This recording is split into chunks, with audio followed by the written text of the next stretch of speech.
Hello viewers from wherever you're watching us from. You're watching QTV, the Gambia's first private TV station, and we are broadcasting live from our studios here on Kairaba Avenue. My name is Aliu Sisi, and this is your weekly State of Affairs program. Tonight, I'm joined on the program by Abubakar Suleiman Jeng, who is the National Security Advisor to the President.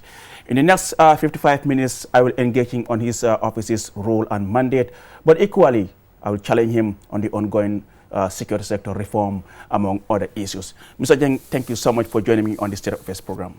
Good evening, Mr. Sise, and thank you for the opportunity to be in this program. To start with, take us through the mandate and responsibilities of the Office of the National Security Advisor. It will be recalled that in 2017, following the new current dispensation, a security audit was conducted in the Gambia for the first time in the history of this country. And the outcome of those security assessment informs the creation of the Office of National Security. So the background stems from that assessment that was conducted in 2017. And basically, the Office of National Security, but most importantly, the National Security Advisor, has two cardinal roles, or let me even put it at three cardinal roles. One principally is to advise the President on everything and anything related to national security of this country. Okay. But importantly also, the office, spearheaded and led by the National Security Advisor, is responsible for coordinating the 8 security institutions that are in this country. I don't know whether you want me to name those 8 security institutions. You can. The Gambia Armed Forces, the Gambia Police Force, the State Intelligence Services, Immigration Department, the Gambia Prison Service, the Drug Law Enforcement, Fire and Rescue Service. Last but not the least is the GRA, but specific with Customs, who have security role and mandate. So it is this office that coordinates the activities and the work of the 8 security institutions in this country, but importantly also lead the ongoing security sector reform as well. Okay. So this is basically the role of the National Security Advisor. And since your appointment as a National Security Advisor, what have been your top 3 priorities? Top 3 priorities has been how do we ensure that there is optimal security service delivery. Okay. Understanding that it is the taxpayers that fund our salaries. We are answerable to the citizens of this country. The one topmost priority is how do we ensure that security is at the doorstep of all and sundry. That is number 1 priority. Number 2, how do we collectively also ensure that security becomes the business of everyone? Okay. You see, the world has gravitated from what we used to call regime-centered security to what is now called human-centered security.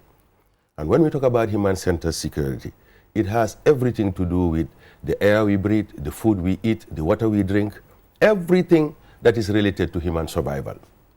Now, the traditional understanding of the state, the defense and security services having the responsibility of security, we have departed from that.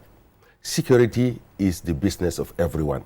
Now, how do we ensure that there is buy-in, there is ownership, and there is participation of the citizens of this country into the security dispensation of. And looking at these priorities, will you say you have achieved, your target? It's work in progress because, again, understanding that we are going through a security sector reform, and it is not an event but a process. Yeah. So the journey continues. Like you said, I mean, the security sector reform is not a journey, it's a process. I mean, since 2017, I mean, this is something that we have had over and over again from the head of state, I mean, who has always emphasized the importance of security sector reform, I mean, considering what used to obtain, I mean, in the last 22 years before he came to power. If we are to look back, I mean, after almost a decade now, where are we as far as the security sector reform is concerned? A huge departure from what used to obtain. And this is the regime-centered security I'm talking about now, to the human-centered security. And thanks to His Excellency the President and Commander-in-Chief, the direction that he has given us. Now, what is even more important and critical is security sector understanding that they are subordinate to civilian authority. Okay. This is very key. Okay. We are subordinate to civilian authority. The abuses that used to happen are gone, are no longer permissible, and but are they happening? I would not say that it is happening, but of recent we have not received any cases in terms of the reports of serious abuses and human rights violations. But serious or not, but it is happening. Well, Mr. Caesar, what I'm indicating to you is that I have not received any case alluding to the fact that there are human rights abuses happening from the security services. And when you look at the security sector, what will you say are the biggest challenges you're confronting in this process? Like you said, it's not a journey, it's a process. Mm-hmm. The government, under the leadership of His Excellency the President, have done everything humanly possible to ensure that we get to the end state of the ongoing reforms. I can tell you that there is political will, there is political commitment, and there is also ownership of the entire process. But the biggest challenge that we have at the moment is addressing the huge deficit in terms of logistics and infrastructure. This is a big challenge. We are getting there in terms of the things we are prioritizing to be able to address this. But one of the major challenges that we have at the moment is, as far as capacity building, training, the orientation, the reorientation, the issue of working in terms of changing of mindset, we have made huge progress. But there is also a modicum of progress in terms of addressing what I have indicated to you, the major challenge of the logistics and infrastructure. Who is responsible for providing this logistic? Of course, it is the government. The government is. But so are you saying the government is not doing much there? No, I'm not saying that. Okay. What you will also come to realize is that security, as it may be, depends on the yearly budget allocations that is coming from the Ministry of Finance. Okay. Now, the entity is also competing with other important ministries. So the cake is small, but everybody needs to get something out of that cake. But then realizing that the budgetary allocations that is coming from the Ministry of Finance will not be enough for the security sector, the President came up with what he termed as innovative source of funding the security sector. Now, you may have heard there is a National Security Council bill. Yeah, in Parliament. In Parliament. And already Parliament has cleared it on the 29th. It will be passed as an act. In that National Security Council bill, areas have been earmarked in terms of alternative source of funding the security sector. For example, we will be receiving a certain percentage of insurance premium. Okay. All government forms, whether they are birth certificates, ID card, driver's license, vehicle registration, there will be a certain percentage that will be earmarked for the security sector. But importantly also, 0.15% of levy on import duties is also some source of funding that has been earmarked. So aside of the budgetary allocation, as I have indicated to you, and this was the main brainchild of the president of thinking about this alternative source of funding to support and address the huge deficit when it comes to funding the security services. I know he's always emphasized the need for innovative funding. I remember he actually launched, the security sector, strategy and policy as well at Kairaba Beach Hotel, in 2018, 2019. But one will argue that by now, this will have been done with this whole entire, security sector reform. Why are we still dragging with this security sector reform? Are we really serious about this? Yes, we are serious about this, and I come back to what I have indicated earlier, Mr. Cisse, that security sector reform is not a process. No, you said it's not a journey. It's not an event, it's a process. It's not an event, but a process. Okay. I can tell you, for example, Sierra Leone started SSR before the Gambia, but they are still going through the rudiments and rigmarole of the process. As far as security services will be functioning, reforms will be taking place. So it's an entire process. But of course, what is also important is that we must ensure also that the perception that security sector is not happening is also addressed. And how are we doing this? We are using platforms such as the civil society organization platforms. We are using the public outreach activities that the Office of National Security is conducting, going into schools, going into communities. But importantly also, we have even developed a communication strategy to make sure that the people are sensitized to own the SSR, to be part of the process, and buy into it. But what is also even key, and we are working towards that, is these major key policies.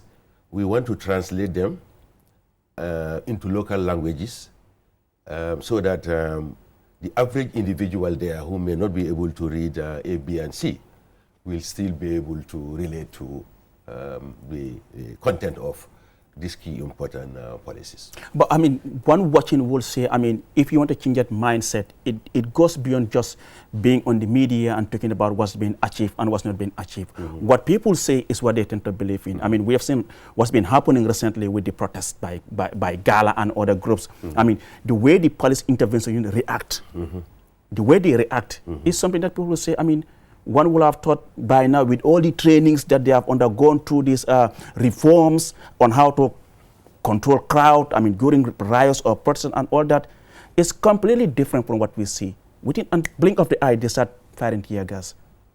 Come on. These are things that one will say with all the reforms now, things will have changed. In response to what you have just highlighted, police have a new doctrine in terms of how they conduct business. And what underlies this doctrine is the respect of fundamental human rights. Every operation that the police conduct is guided by an operational plan. But the reality of plans are also that a plan is as good as the moment you implement it. Does that include indiscriminately just firing tear gas? No. Let me come. You may prepare a plan, Okay. go on the ground to execute that plan, but events may turn unexpected, and the commander there on the ground cannot rely anymore on that plan. He has to use experience. He also has to use strategy and innovation in terms of handling that.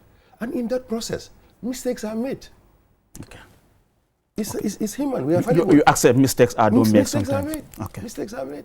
Okay. Yeah. And as an advisor to the president or the national security advisor, when such mistakes are made, how do you address them?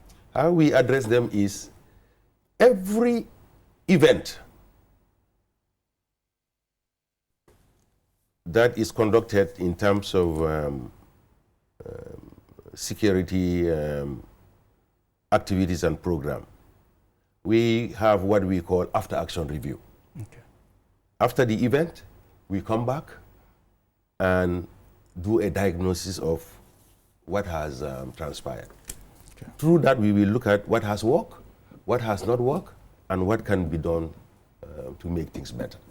It is when we do this after action review, lessons are learned, and that is what we rely on to correct those mistakes that have happened. But do you know the issue of these PIU officers using force, using tear gas has happened more than twice. It happens at the Kanifing court. They use tear gas to disperse the crowd. It happened at the Auditor General office. They use tear gas to disperse the crowd. At Jabang, it happened. But it has happened not once, not twice, but even more than 3 times. Yeah. But Mr. Cisse, don't you think it is getting out of hand? No, because there is nothing in the law that has also prevented the police from using tear gas. But the purpose of having this kind of trainings under this security sector reform is at least to make them better understand how to control crowd, what their responsibilities are. I mean, using tear gas for someone will be when you realize that there is no way that we can control this crowd anymore. But most of these events, man, you can count the people who are there.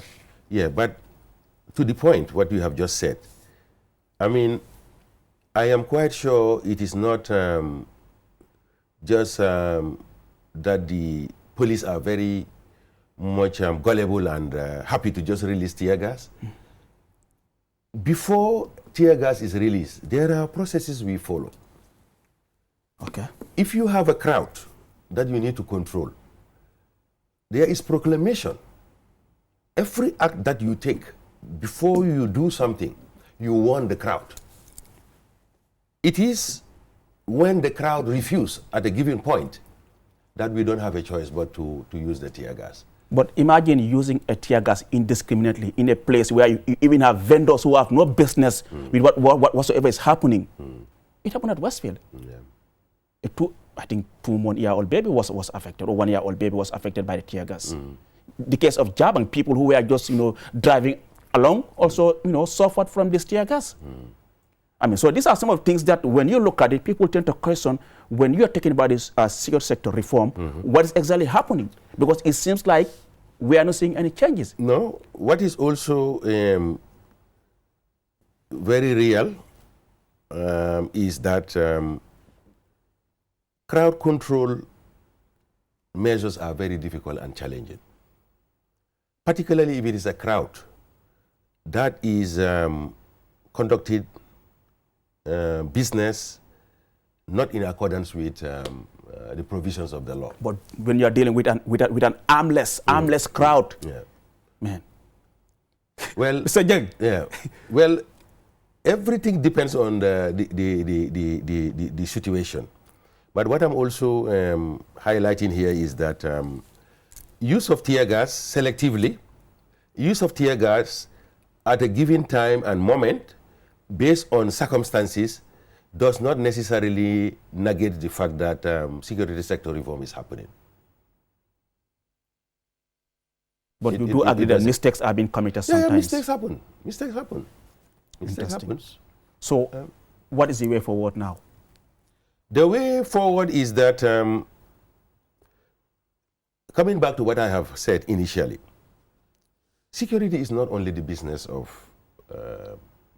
the government, I quite agree. as well as the defense and security institutions.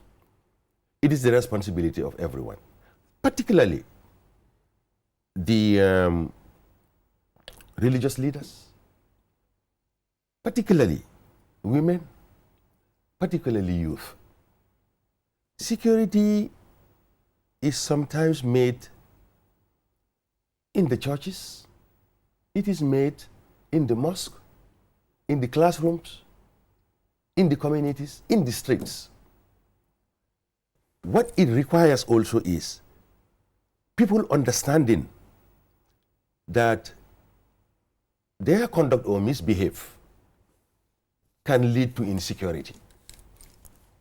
So what does that mean? If the law tells you that before you do this, this is what you need to do, it's as simple as follow the law and do what you are supposed to do. Then you will not endanger the security of this country. So, Mr. Jang, are you in any way justifying what the PIU officers are doing then? That if you don't follow the law, then No, that's going to be the repercussion. You are going to have tear gas being fired at you. But let me ask you this question. Yeah. Does the state or the security services be rendered impotent? That we are seeing transgression, we are seeing people who are not law abiding taking the law into their hands. We just But our hands. equally, we have seen we have seen an instance in Jabang where they have arrested an armless young man and they were beating him. Imagine. Well, this is not the norm. It's not in. It's not the norm. I have indicated to you that mistakes might have been made, but this is not the general. You cannot just use that to brush the entire security. And that's why I'm very specific when I say the PIUs. The PIU, yeah. I don't say the whole security. Yeah. I say the PIUs. Yeah. Yeah. So I mean, away from that, Mr. Jeng, I mean, as we speak, what will you single out as the biggest security threat facing the Gambia today? And how prepared are we to handle it as a country? Well, I would not just indicate that it is only one aspect. Okay.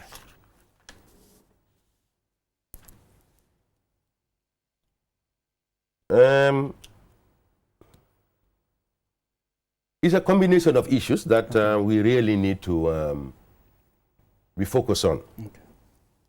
How do we manage this democratic space that we have fought so hard to get today? And this democratic space is being threatened by social media. Okay. This is a conundrum that collectively, as I have indicated, this is not only the business and responsibility of government and the defense and security institutions, but whole of government and society approach. We really need to manage this space. How do we do that? How are we going to manage this space? By Remember, social media also played a huge role in bringing about the change that we are all enjoying now. Yes, but people should be very responsible in the things they say and the contents they put on social media. Today, somebody may just hate Mr. Cisse, they malign you, character assassination. That's true. And even sometimes the vulgar and derogatory remarks they made about people. That's not social media content. So that's a problem. Consolidating the gains registered on the ongoing security sector reform. And this is particularly on the issue of restoration of democracy and good governance. We have a huge role to play. But then again, I am also calling the citizens of this country that this is a collective responsibility for all of us. The issue of law abiding and respect for rule of law. If, for example, Mr. Cisse, the law guarantees that you have your fundamental rights to protest. But there's a caveat to it. indicating that if you want to go on a protest, you need to notify the police. Yeah. And there are reasons for notifying the police. Yeah. That reason is, one, the police will look at it to be able to give you security, number one. The police will look at it also to ensure that the area you identify, the day you want to do it, the timing and all whatnot, if we allow it to go, it will not impact others or the general security of the country. So there are reasons why the law stipulates that you must notify the police. Now, of late, what are we hearing? People will say, permit without permit, I'm going on protest. You are challenging the very laws of this country. Do you still agree with the Public Order Act that is still a good law? Well, peaceful assembly, I mean, is guaranteed. It's a human right. Yeah, but still the Public Order Act remains in our books unless it is changed. Okay. It remains valid. But isn't it because you talk to many, they will say, okay, some of the critics will say, I mean, security will only use these, I mean, security reasons to restrict people's freedom. Mm-hmm. No, I don't believe that. I have seen on many cases permits being given genuinely, whereas it is denied. There is a reason. And then again, what people don't also understand is that the trade that we are in is very scientific, it's very dynamic, and it's very progressive. Security is just not someone wearing a uniform and holding a gun. Everything that we do is informed by science. We deal with threat and risk. We also deal with likelihood and impact. Everything that we do, we go through a process called security risk and vulnerability assessment. It is not just that we do it in a vacuum. Processes are applied. It's a very scientific profession, if I can put it that way. But don't you think sometimes, I mean, denying these permits might also kind of taint that human rights record that the country has already made under the current president? Well, again, as I have indicated, 99% of permits that are requested, they are given. But there are still many that have been rejected. Yeah, but they are rejected for a reason. And that reason... Who makes the decision? I mean, many times when permits are rejected, suddenly people point fingers to the president. No, he has no business with the operational issues of the police or the military or any other security institution. It's not his business. Sometimes he's not even aware. Really? No. The Inspector General of Police is given authority. He's not macromanaged. And I have even indicated to you here that we are under civilian oversight. The president does not macromanage. Neither does he interfere in the day-to-day activities of the police. He doesn't. Why? Huh? Why? Well, he's the commander-in-chief. He's the commander-in-chief, but remember also, what is the use of having a Minister of Interior, having the Minister of Defense, as well as having Inspector General of Police and the CDS? Are they not competent enough? There will come at a point where he needs to intervene, but it's not on daily basis and operational routine activities. How often do you engage him as an advisor on security matters? Every day. Every day. Every day. How much aware is he regarding the current security situation in the country? I am telling you. You talk to people that tell you there's no security in this country. No, that is a fallacy. That's a fallacy. And people are like, okay, the president doesn't care. No, that's a fallacy. Okay. That's a fallacy. President is very much aware. He is grounded in security. I can also tell you that there are instances where we discuss security issues, the ideas he even comes in terms of innovative mind of an approach of looking at some things. Sometimes we don't even have it. You know, that's the wisdom of him being a president. So has there been any instance where something has happened and then you advise him and then certain things are changed? Well, I cannot point to anything specific that I can remember. But remember, who says that every advice that I give should be accepted? You know, sometimes as an advisor, you might say, okay, if I tell the president this, perhaps he might not like it, so let me just keep quiet. No. Let me just tell him what he wants to hear. No. I mean, we have a different man and a person in his capacity as the president. No matter how difficult, how challenging, how unpleasant issues are, we give it to him raw like that. he listens. He understands that the trade that we are applying does not call for niceties. Sometimes you lay it as naked as the sun at noon. Because if he doesn't have the reality, you cannot then make informed decision. Now, coming back to what we were just talking about, law abiding and respect for rule of law, addressing also the growing youthful population to ensure that there is meaningful engagement is something that we also need to address. I know government has come up with a lot of initiative, and you know about this, the issue of the Tibet, the issue of the, what do they call it again? I forgot. The National Youth Service Scheme you're talking about? Yes, National Youth Service Scheme is among that. And the issue of the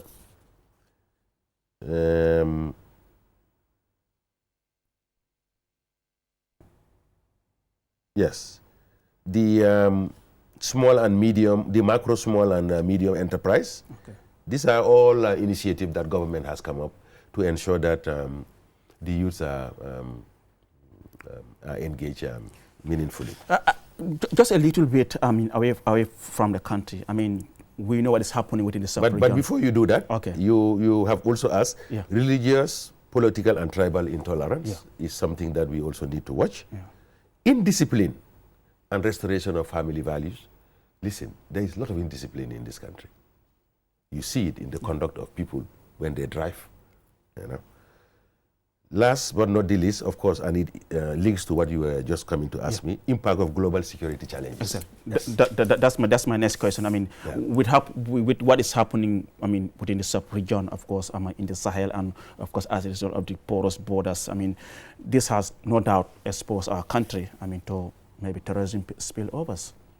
So, I mean, how do we deal with this? I mean, working with, other countries.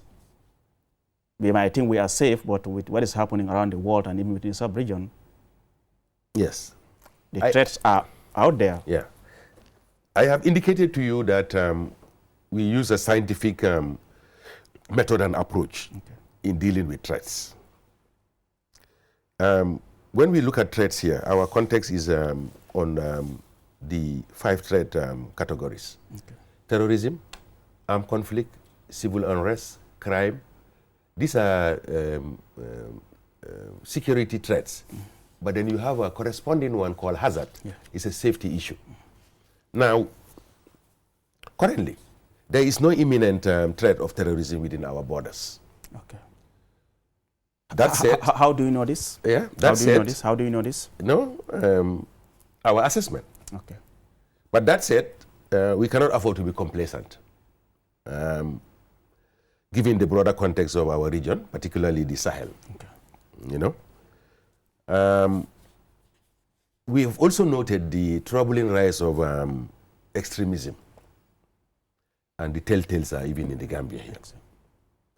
Now, let me bring the nexus between extremism and terrorism. Extremism is the ideology. And terrorism is often the method.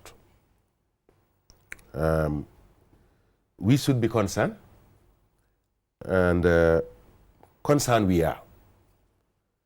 So how do we prepare to mitigate this? It is through the efforts that we have come up with. Number one, coming up with a very robust counter-terrorism strategy. Okay.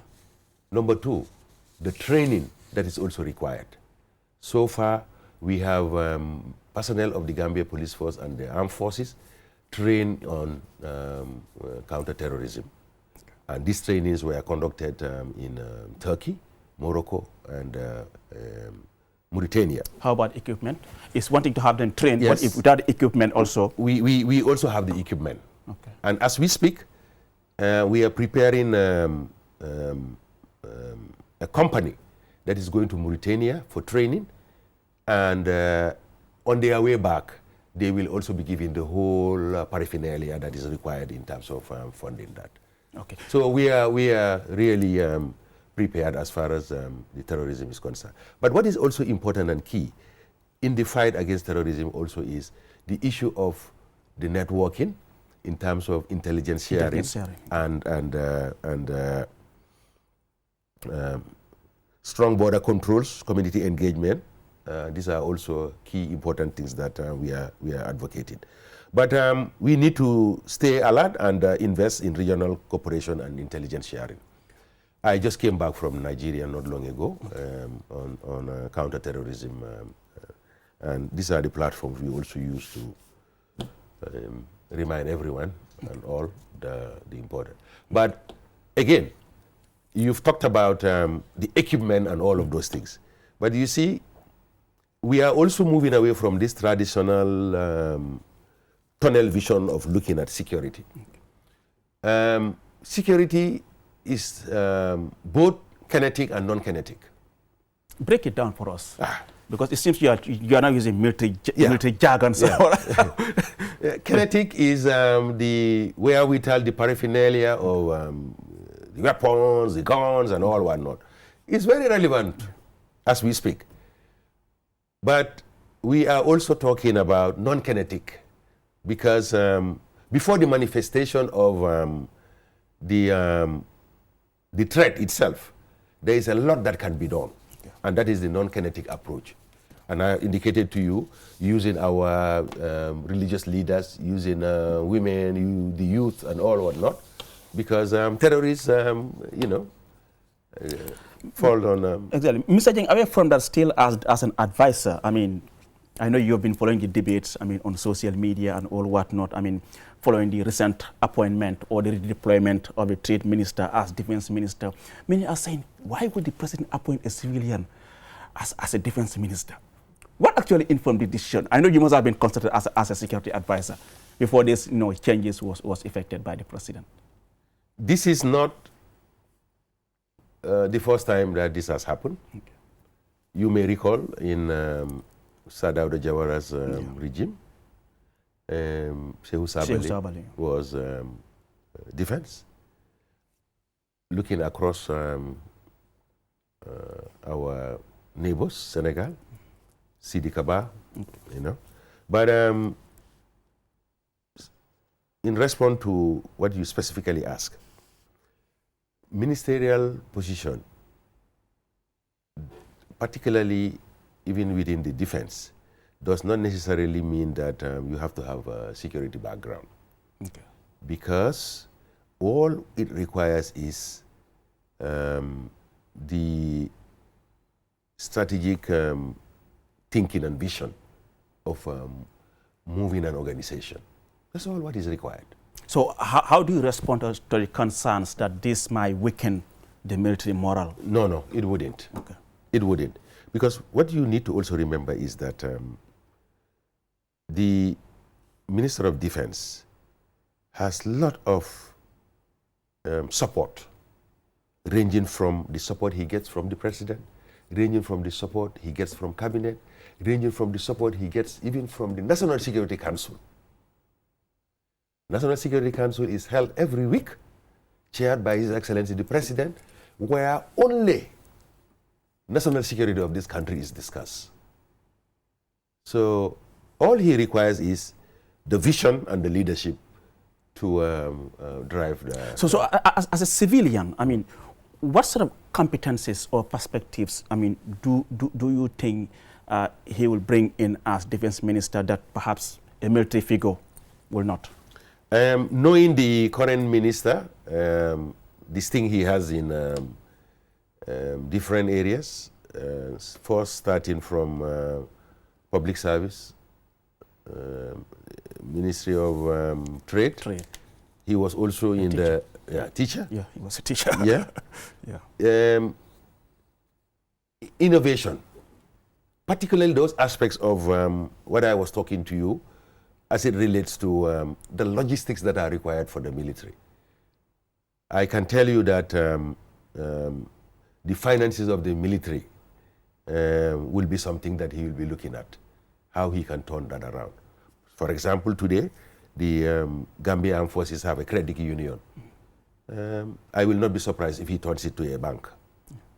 Some of those. I think the last meeting they had was in Kanilai. I saw the pictures of it. Yeah. So those are the innovations that we want to believe that he will inject into the entire process. So how will your office ensure that there is just smooth cooperation, I mean, between this minister who is a civilian and of course the military? Well, this will happen through the coordination meetings that we have. He will be embarking soon on a familiarization tour, which we will accompany him. And you see, contrary to what people believe, ours is more of regimentation. When the commander-in-chief say jump, we say how high. The fact that His Excellency the President... Is it Oga before God? The fact that His Excellency the President has the wisdom and the desire to appoint Mr. Juf as Defense Minister, we don't question that. We follow. So he will get every support that he requires to be able to function in that office and position. Anyway, I wish him all the best. Away from that, Mr. Jeng, I mean, like I said, I mean, you are the security advisor. Many Gambians are still questioning the continued presence of the ECOMIC nearly a decade later. What are some of the security risks you think are preventing their withdrawal by now? Let me put it this way. We are still going through a security sector reform. That's number one. Number two, what you also need to realize is that the decision of deploying ECOMIC was not something that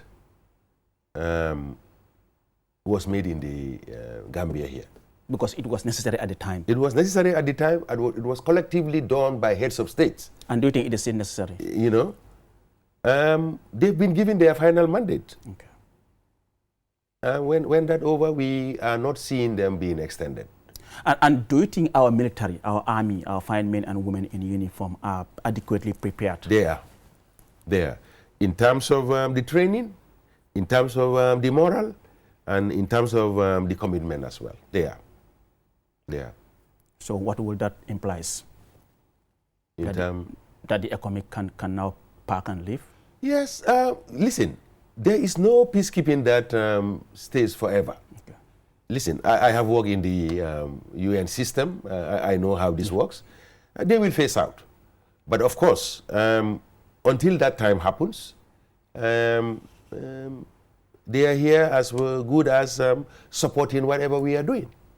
And sometimes I do hear that people paint picture as if the military are at loggerheads with ECOMIC, and that's far from the truth. We are in joint operations. We are doing a lot of things together collectively. And they know that their presence here is temporal. So how do you address the concerns that their continued presence in this country kind of undermines our sovereignty? No, I don't believe that. I don't believe that. They are adding value, they are adding support to what we are doing. And as I have indicated, I think in the last ECOWAS head of state meeting, They've been given their last, maybe you are aware of that. Yeah. I read the communique after the summit. So they will be gone. Okay. So what are some of the lessons that you think we can learn as a country, but equally looking at our security in this country? What can we learn, with the presence of the ECOMIC when they eventually leave? What we can learn is that the democracy... From the way they came into the country, I mean, what are some of the things that we can learn from this thing? That the democracy that we have at the moment, let's nurture it. Because the opposite of it is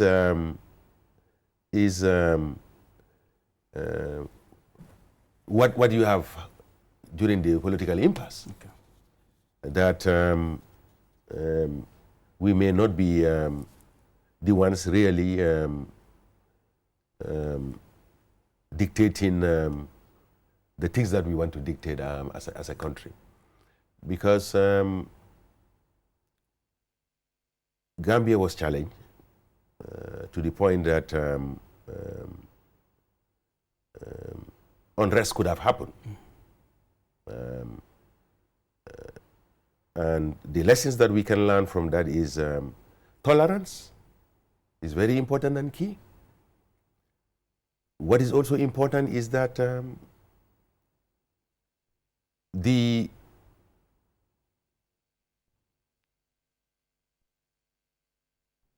trend that we are also seeing, not only did we see it, but we have heard it. People who are bent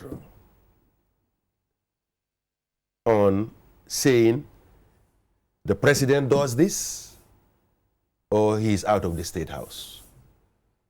Those subversive words and comments are not helpful to anyone.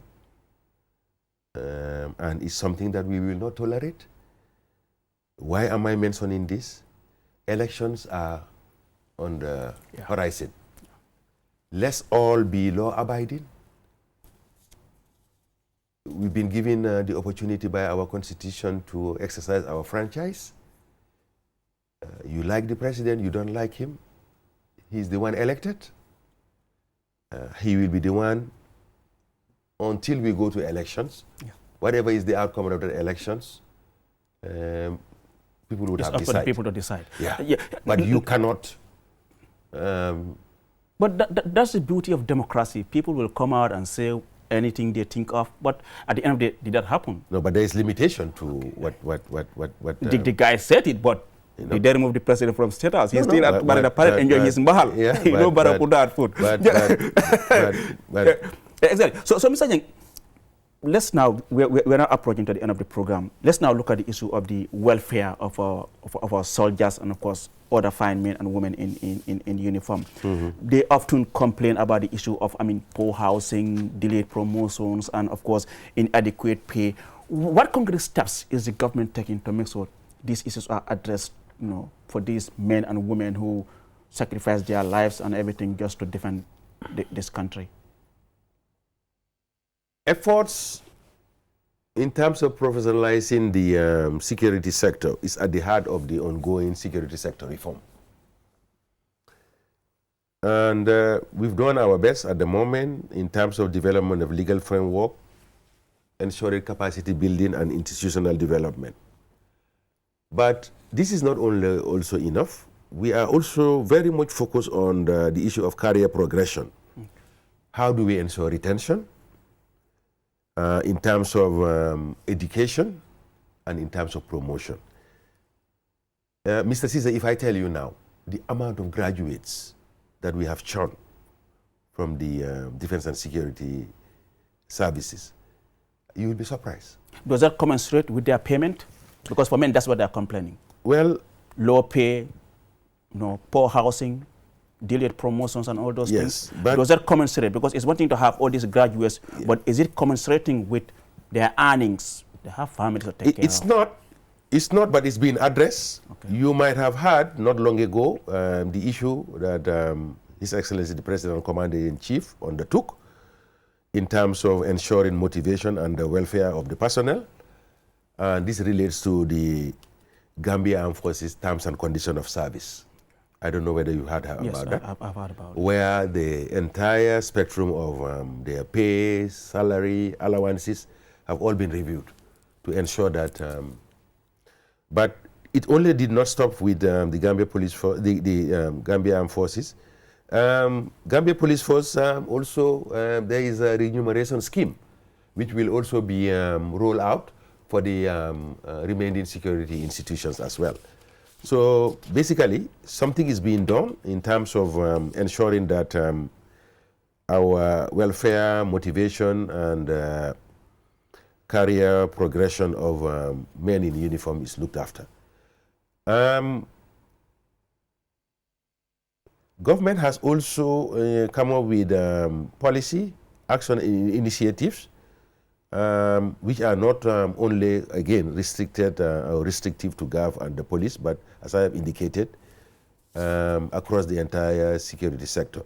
We are also prioritizing the issue of working, living conditions and mobility of the sector as well. One must admit that the working and living conditions of these gallant men and women is not up to scratch, but there is a Marshall Plan to ensure that this is addressed as quickly as possible. But then again, one must also be very realistic in terms of, you know, the deficit is so astronomical that I cannot even sit where I am to quantify what I'm talking about. But what is important is a Marshall Plan. We are conscious of it and working diligently towards doing our best to address this. What message do you have for those watching you, like you said, those fine men and women in uniform who are watching you right now, and you are trying to assure them that the government is committed? What assurance are you giving them with a time frame? The assurance that I'm giving them is that